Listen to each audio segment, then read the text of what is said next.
Hey, everybody. Welcome to the second edition of the No Hype Real Results podcast with Adam Boatsman. All right. You want to go into the next thing? Yep. All right. Want to go into taxes? Yeah. So, we put taxes early in the ebook because I guess what we found is that it's just it's an easy place to go to find money leakages. So, on the one hand, people think, people don't want to think about taxes too much. But if you just say generically, okay, look, typical business has $100 in sales or $100 in gross profit. If they have a product, maybe it's $150 in sales. Rent as a percentage of expenses might be about 5%. Well, if I go back and I say, okay, same thing, but apply it to taxes, $100 gross profit or $100 in sales. If I don't have a product, 20% profit margin, that's $20 in taxes, at a 25% rate or so, like you're kind of at the same percentage of sales or gross profits as your rent, and you're not ignoring that, so pay attention to the taxes because it's an easy source of funding. So, so there's a lot of things that we see that are just, when someone becomes a new client where we're just like, oh my gosh, like, I can't believe that you did this. And it's, hundreds of thousands of dollars of tax deductions that are missed. Yeah. And sometimes millions of dollars of deferrals that are missed. Meaning like, hey, I didn't actually have to pay the tax today. I could pay it tomorrow, which means I have use of the cash. Yeah. So in other words, don't ever borrow your payroll tax money, but if you want to borrow money from the government by coming up with a creative tax strategy to defer paying your income taxes, that's a perfectly legitimate strategy. I mean, it's called, like, if you're a big company. So for example, when you hear about the big companies like Nike or in our backyard, Duke Energy, that have, billions of reported accounting profit that if you go on to, Yahoo Finance, you see in their financial statements and they're reporting the SEC in terms of earnings per share, but yet they pay nothing in taxes. It's because they're deploying effective tax deferral strategies. So Duke Energy is an example, again, in our backyard, hasn't paid taxes in a while. And frankly, if it just kept on earning what it's earning now, it would be 100 years. Wow. Before they utilize, now I might say that's a little bit on the egregious side as a U.S. taxpayer. Feels that way. Yeah, but at the same time, sorry, it's dude, like we do like the electricity here. I do like the electricity here, but man. But again, so Duke Energy has a legitimate source of cash now available based on the U.S. tax code. So it's like, don't overlook that as a source of cash in your business.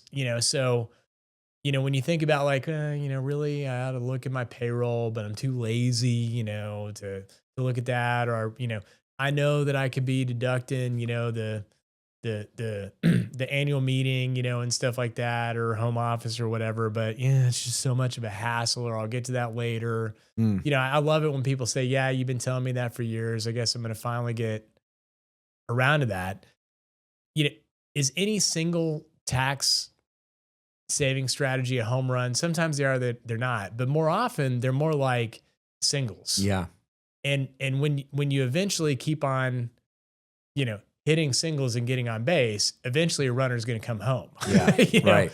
So you add all those things up. I mean, when a new client comes on board and you just take owner fringe benefits as an example. By owner fringe benefits, that's if you're a Robert Kiyosaki fan, that's the let me pay for something pre-tax that prior to owning a business I was paying for post-tax. Yeah. Like a car, as an example.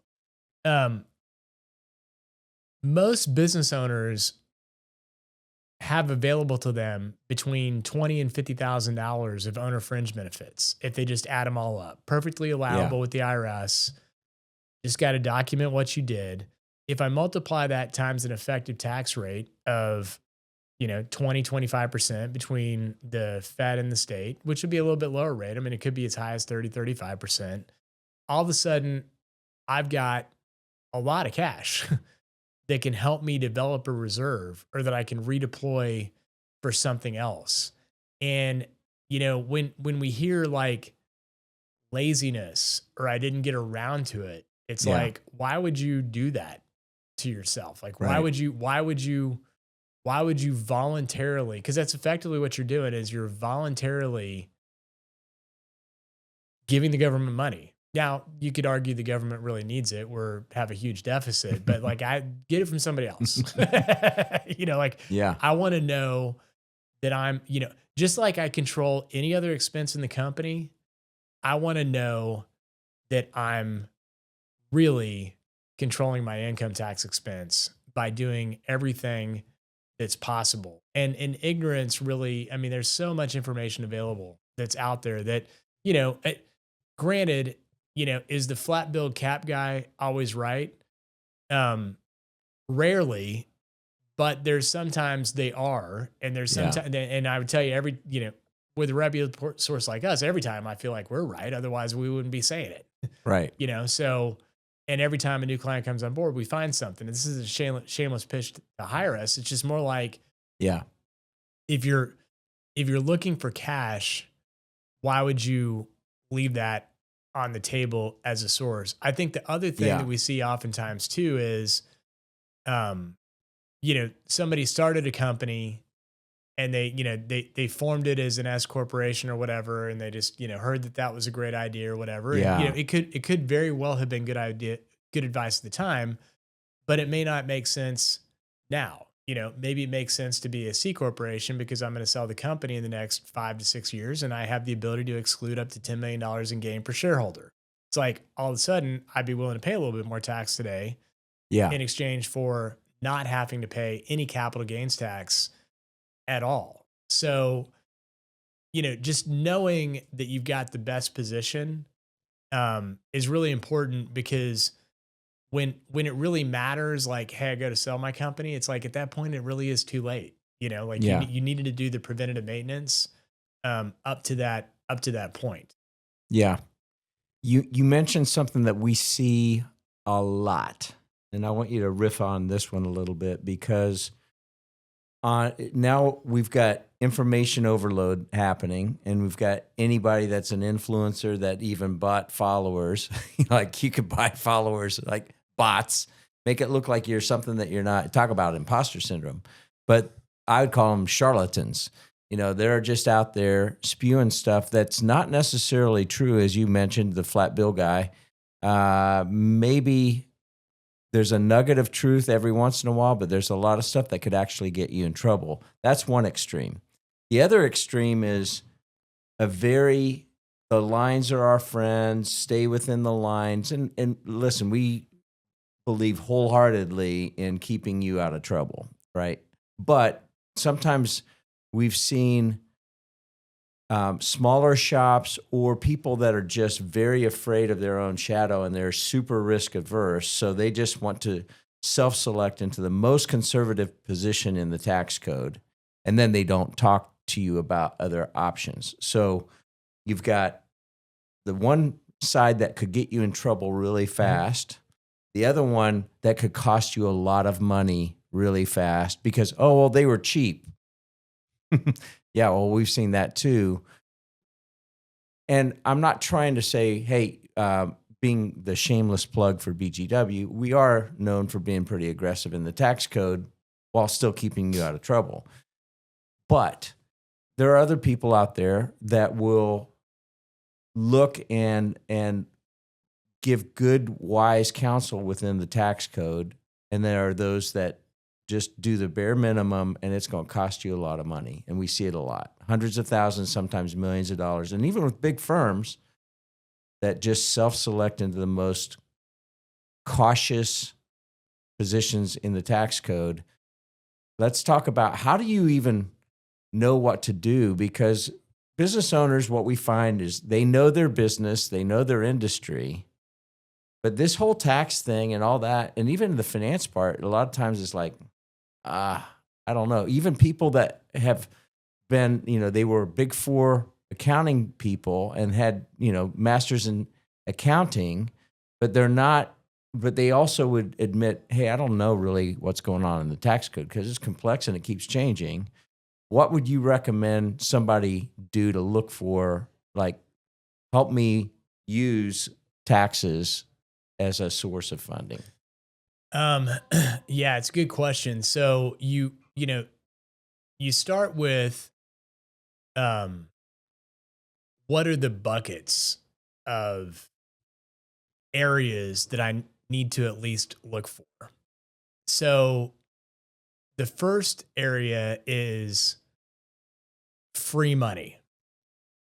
And by free money, that's tax credits.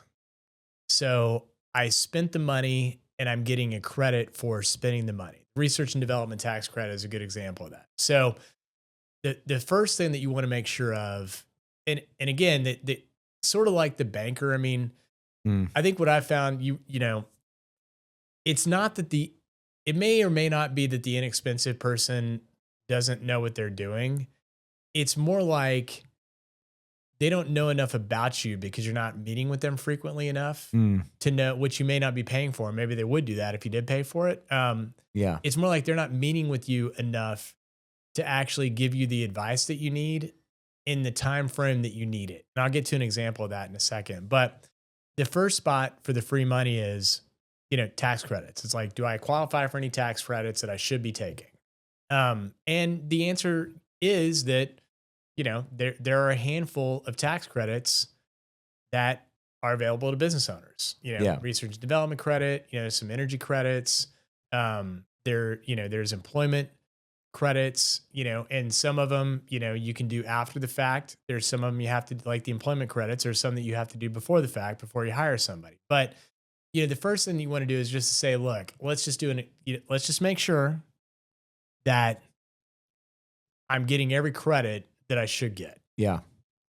So that's area number one of free money. Before you move on from that, there's another one that we find a lot that it's crazy to me how many people, when we talk to them about cost segregation studies, when they own a commercial building, they've never heard of what that is. I will get to that. That's Okay. not the free money. So good question. Okay. All right. So the second area of free money is they're technically called deductions, but they're government incentives associated with my business. So, or they're exclusions of income associated with, you know, the nature of my business. So, you know, the two best examples of that are the with the with the with the Tax Cuts and Jobs Act. You know, they created something called the qualified business income deduction, which allows a business to exclude 20% of its income. So basically it's like paying 80 cents on the dollar, you know? So if I made $100, I'm only going to pay taxes as if at the normal rate, but as if I only earned 80, not 100. So making sure that I'm fully maximized for that, because Yeah. that was free money. You know, like why wouldn't I take that? Why wouldn't I take that free money? Um, we talked about it briefly before about entity structure. You know, if I'm thinking about selling my company, you know, should I consider being a C corporation? Because then I can exclude the gain, like exclude it, like get out of it permanently, Right. not defer it like other things that are available, but get out of it permanently. You know, that's another example of free money. So the next thing I want to do is I just want to take advantage of the free money. So before we move on from the QBI, Mhm. we've talked about structure of entities. Does every entity structure qualify for QBI? C corporations don't, but that's because they pay a lower tax rate than an entity that's a partnership or taxes an S corporation. So every entity that's not a C corporation qualifies for QBI. There are some limitations based on industry side that causes it to phase out a little bit, but that's pretty rare, you know, within our client base that you're going to be subject to a phase out. You know, it's typically going to be law firms, accounting practices that are subject to phase outs, but most businesses in America are not going to be subject to a phase out. So there's no reason that you shouldn't be maximizing it. We've seen plenty of returns when we're evaluating a prospect and we're doing our own due diligence for them on an insights analysis. And we've seen that one missed a lot. Mm-hmm. Why? I think going back to the, because if I'm going to do something with it, for sometimes we see it because, hey, you're industry qualified and they just didn't allow you to have it for whatever reason they picked. That, like an architecture firm would be an example of that. Even though it's something that requires a degree that, typically would not qualify for or would have a qualified business income deduction phase out, architecture had a great lobby. They get it, whereas we don't, even though they're very similar businesses. So we had a terrible lobby, evidently. Yeah, seriously. So evidently the ICPA works for the tax department. So that'd be an example of, hey, you're industry qualified. I don't know why they didn't take it. The more common scenario is it was available, but they just left money on the table and didn't fully maximize it for whatever reason that they could have maximized it. And that's the more common scenario. And I think the reason that occurs is because anything that you need to do to maximize it has to occur before the end of the year. So for example, if we're in 2026, if I'm going to maximize my qualified business income deduction, I really can't do much about that after the fact in 2027 when I'm ready to file my tax return. Yeah. I need to make some structural changes to my payroll and some other stuff in 2026 before the year's done, so they're effective for that tax year. And if I'm only meeting with my CPA when they deliver my extended tax return on August of 2027 for the 2026 tax year, I didn't stand a chance. Of getting ahead of that, or even know that I made a mistake, because I'm only talking to the person once a year. And I'm talking to them 8 months into the new year, right. Let alone the old year, So it just, at a time when they're pretty busy, dealing with other extended knuckleheads. So I think that's why it happens. Yeah, it makes sense. Maybe a stupid question, but I'm sure it's one that people are asking. So we've seen, when we do an insights analysis on the prior 2 years of tax returns for the company and the owners, et cetera, looking at their most recent financial statements, there are times where we find a lot of missed opportunities, but we can't go back and amend. And then there are other times that we can go back and amend, and we're like, hey, is it going to make, did we find enough? And if we find multiples of what it costs to amend, do it, you know? So talk about the things, like you kind of alluded to it with some of the QBI stuff, what you cannot claw back and amend for, and some of the things where we find that you can go back and amend for. Yeah. So typically, this isn't always the case, but for the most part, things that involve payroll, like setting your wage, retirement contributions, things like that, you're not going to go and amend for. Things where I could have taken advantage of a deduction, meaning like I had a rental real estate loss. Could I have consumed that rental real estate loss by paying myself some rent somewhere? Like I'm probably not going to go back and fix for that, but I am going to fix it going forward. Depreciation is one of those areas where maybe I'm going to go backwards, or maybe I'm just going to fix it going forwards. Those are generally probably going to fix them going forwards. The going backwards are going to be, hey, they just missed something, made an error, could have taken the research and development credit. They didn't.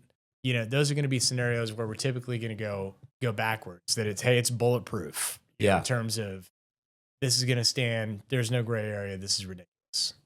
All right, cool. That's helpful. So then we kind of hit on the free money. The next area, since you hit on depreciation, would be the things that create timing differences. So, people think of depreciation as an expense that's magical. And it is in some respects, but at the end of the day, all that it really is, to take a car, that's an easy example. I buy a big SUV, I get to expense it all in 1 year due to the tax code. I was going to get that deduction anyway. It's just I was going to get it over 5 years. Yeah. So all I'm really doing is changing the timing. Real estate, you mentioned cost segregation, which is the ability to take, a 37.5-year property if it's commercial, or a 27.5-year property if it's residential, because that's the useful life of the respective asset classes, and carve it up into subcomponents that wear out quicker. So like carpet wears out quicker, lighting wears out quicker, HVAC wears out quicker. Yeah. The parking lot wears out quicker. So I can carve up, percentage anywhere between, 15, 30%, of the building costs, and accelerate the timing of that depreciation, first off, I get a benefit from it, but at the same time, and in reality, like, what are the odds that I was going to own that for 27 and a half or 37 some odd years anyway? Yeah. So why not get the benefit? And I mean, some people are going to say, oh, but go to sell the building, you're just going to have to recapture it anyway. Well, first off, I'm going to have the benefit of the cash from not paying the tax in my pocket. And secondly, in real estate in particular, most of the time it's the underlying land that appreciates. So when you go to sell the building, generally speaking, the building itself did not appreciate it. It was the land. So you can always just change the allocation method to where you minimize some of the depreciation recapture. So the second area is, kind of timing, taking advantage of timing differences. Another one that we see pretty frequently that kind of gets back into, hey, if I'm only talking to somebody once a year, of course they didn't pick up on this, is that, before the Tax Cuts and Jobs Act, the threshold to becoming going from being a cash basis taxpayer, which, means that you're only paying taxes on, money that you collected and bills that you paid, instead of how you earned it economically, which is what an accrual basis taxpayer is, which, kind of can suck because, I'm paying money. I'm having to pay out taxes on money I haven't collected yet. So for a lot of growing businesses, cash basis is always going to be great, because you're basically tying payment of the taxes to when you're having cash inflow and cash outflow, instead of economically earned that may not have a direct correlation to cash today when you got to pay the taxes. So, it used to be that threshold was much lower. It's a lot higher now, indexed for inflation, and a lot of companies never revisited, should I convert? Yeah. Because someone converted them when they hit the lower level, and now they have the opportunity to convert. There's some other things embedded in there in terms of, the method of expensing inventory that you can also take advantage of that are part of the same tax code that create some timing differences. But if you can take advantage of a timing difference, it's hard to give a good reason why you would not do that. And again, the problem is that those are things where you need to make elections to do so at a certain date and time. And again, if you're only dealing with your accountant in August of 2027, when you're dealing with the calendar year 2026, you missed your election date. So, well, and that's an extreme example, but we do see it. But we also see this pretty frequently. Somebody, the accountant calls the client, oh, hey, it's time to do some end of year tax prep, and it's mid-December. Yeah, that's a rush too. Yeah, you really want to be keeping on top of this stuff throughout the course of the year. Yeah. But yeah, so that cash basis taxpayer you talked about, it was a lower threshold at one point. Mm-hmm. Now I believe it's $30 million in 3 years of the average, that if you clip it over $30 million averaging over 3 years, then you have to move back to accrual. Is that right? Yeah, right. For the round numbers, yeah, that's a true statement. So you've got a big window. So even then, the first year that I pass the threshold isn't the year I have to convert. It's when the trailing 3 years trips the threshold that I actually have to convert. So you've got a long window of time. And if I'm not mistaken, you have like a 4-year amortization after that clicks over. So it's not like all of a sudden, boom, you got this big avalanche that's hitting you. Correct. That's a big deal. One other thing, though, I want to go back to this cost segregation study because we've seen this a lot. And I remember we owned a commercial building when I was in Ohio. Cost segs had just come out. I mean, we bought this building in, I think, 2005, renovated it, and even wallpaper has like a 1 or 3 year, so this was like Mandarin Chinese to me when this guy came to us and like, hey, he's talking about cost segregations. And so we said, yeah, let's do it. Well, we got audited because it was so early. I think we did it. We pulled the trigger in maybe 2006, something like that.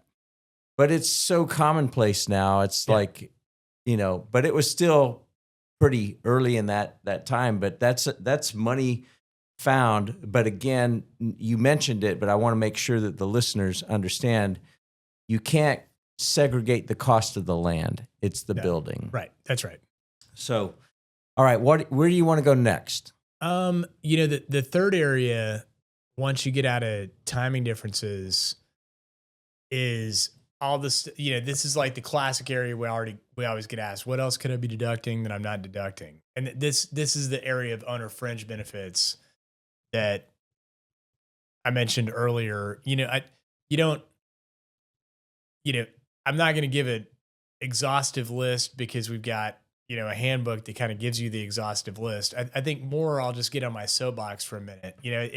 This is the area where other people, a person who, going back to, okay, does my accountant really work for the IRS or not? This would be the area where, hey, maybe your accountant works for the IRS. If they say that's too aggressive, there are some things that are too aggressive, like, would I expense my dog as the therapy puppy?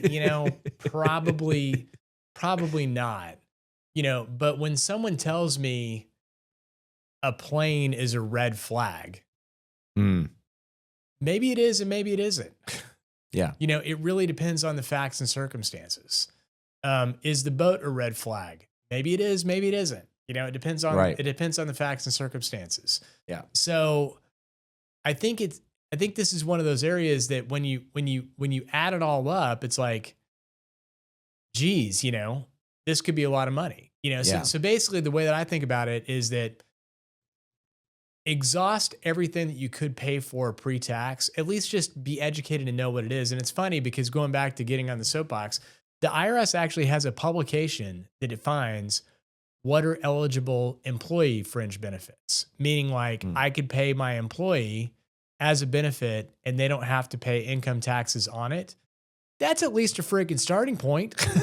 It's like, this is the stuff where the IRS has already agreed it's okay, to pay, to give to your employee, but then you get a deduction for it, but the employee does not have to pay income taxes on it. So it's like, at least start there, and then start layering stuff on top of that. But you kind of go back to, hey, again, that was a source of free money. Like, if you could pay 70 cents on the dollar for something because you're paying for it pre-tax, why would you not? Why would you not do that? Sounds to me like we may need to do a separate episode just on owner fringe benefits. Yeah, we can do that. We can do that one later. It's a lot of them because there's a ton there. And before we move on, the one thing that I would say is this magic red flag. Mm-hmm. Oh, well, that's a red flag. Myth bust that a little bit.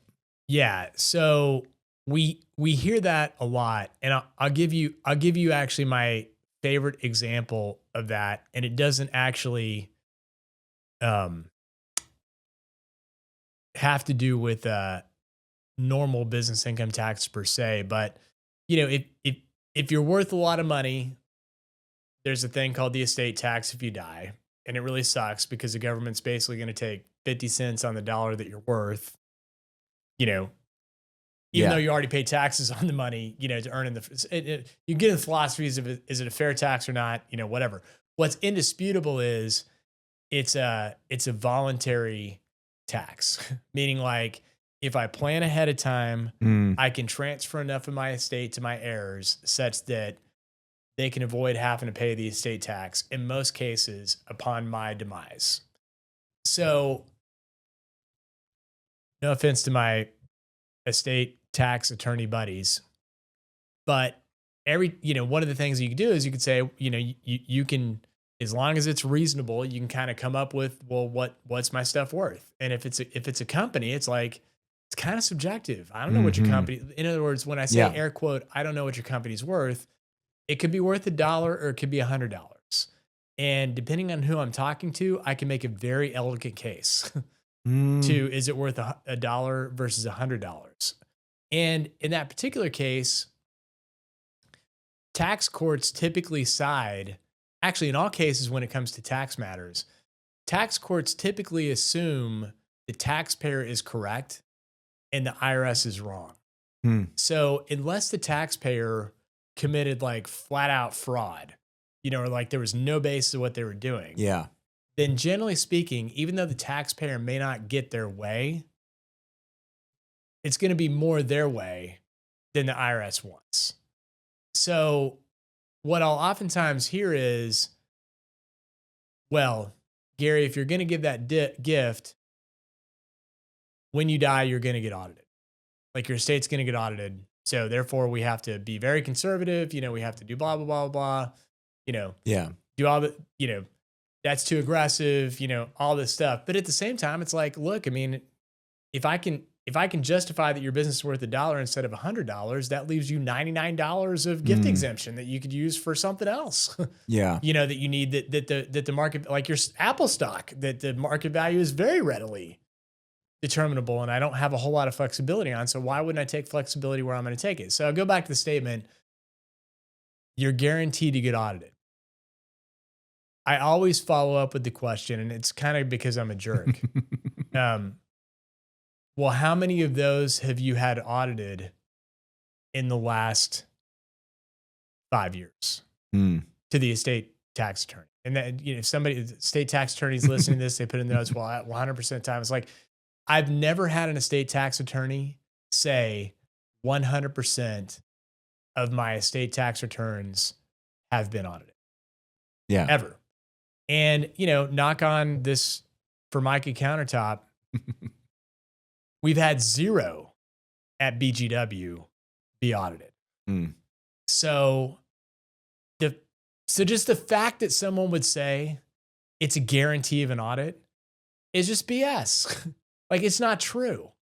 So if you look at like what actually occurs with IRS audits, most of them are just based on statistic sampling. So like either A, there's an area where the IRS would like to concentrate in a given year, and they'll identify, some sampling criteria and sample, 0.5% of the population returns that have that criteria, just to, hey, there's a theory we have. We want to see if the theory is true. The other scenario is, again, very similar, and that's just they're going to sample a random population of the entire population just to see what the compliance rate actually is with following the tax code. So almost in every case that someone gets audited, it's just random chance. It was just random, not a red flag, random chance that they got picked. Let's do one more little myth bust on the audit. It's not a death sentence. It's not, you've got stage 4 cancer, whatever, of an audit. The one thing that, if we're talking about building a stormproof business, it's removing the fear of an audit. So how do you remove the fear of an audit? Yeah. So, First, there's a couple different types of audits. So let's say that we're going to go with the most obtrusive, which I was assigned an agent and they're going to want to talk to a live body, which is going to be the business owner and the tax preparer, CPA or whatever, right? Right. The most obtrusive, they're going to ask for bank statements, credit card statements, and your accounting file, generally speaking. And what they're going to do is they're going to do the same thing that we do when we prepare a tax return, which is I just want to know what the truth is. Right. So I want to know that your bank accounts reconcile. And what I'm looking for specifically is if there are more deposits that went into your bank account than you claimed as income, I want to be able to trace that back and see that. Excuse me. Bless you. They always come in twos. I want to be able to trace back and see that that was money loaned, to you, not Gary was just hiding income. Right. So I say all that to say, as long as you're following good basic month-end close procedures, meaning like you're making sure that my balance sheet actually ties out to external sources where I can, then what that means is the only variable available is the income statement to make the balance sheet balance, because all my assets tie out, all my liabilities tie out, my equity ties out. That means the only variable is how much money do I make. That's the fight we want to have, because then we've at least agreed on the source of truth. And if we agree on the source of truth, now all we're debating is that a legitimate deduction or not? Period. And I'm just going to tell you, I haven't lost, again, knock on wood, I haven't lost on the legitimate deduction argument. And again, we are really aggressive. Yeah. That's an argument that's an argument that I look forward to having. They might get me on like a little technicality here or there, and I usually have an adjustment to offset it. They may disagree with me on a timing difference of something, but when it comes to the legitimacy of the deduction itself, you're not going to lose as long as you followed some good proper guidance. Yeah. So for example, you'll get, again, this flat bill cap guy, crypto is actually an expense. I should be able to deduct it, when I buy my crypto. That's not true. If you have that on your income statement and I just happen to miss it, you'll lose. I'm not taking, I'm not, like, if you buried that somewhere where I couldn't find it, I'm not guilty, in terms of you missing out on that deduction. But if you didn't do that and all your deductions are, legitimate deductions, that are perfectly allowable under the, even if they're aggressive, still perfectly allowable under the tax code, like, meaning there isn't a part of the tax code where the IRS says you were dead wrong, you win. Yeah. Because they're going to have to prove their authoritative source on why I'm wrong, and we typically try not to do things where there is an authoritative source that says that we're wrong. Now, there's a lot of places where there actually is no authoritative source, like nobody's taken a shot at it, or there may be an authoritative source that says you can't do it, but the facts aren't the same. You've got a slightly different set of facts that are actually more in your favor. We might take a shot at that goal, but we're not going to do stuff where there's a tax court said that's dead wrong. Yeah. If the IRS thinks one way, but it's never been adjudicated, maybe we'll take a shot at the goal. Just to kind of tie this thing up, thinking back to the beginning of this podcast, and this has been a little bit longer one than normal, but preparing, right? Preparing. The last thing that you want to do is be skirting the edges, being in the gray area, hoping that somebody doesn't catch you, because then an audit is scary. You don't want to be playing in that world. Right. The second thing is even if you think that you're covered, you want to know that you're covered, and you want to have somebody by your side so you are not talking to them alone. Right. We lose money when we represent people that are being audited. Every time. So it's not a money-making venture. We don't want you to be audited either because we're actually going to lose money, but we're not afraid of the fight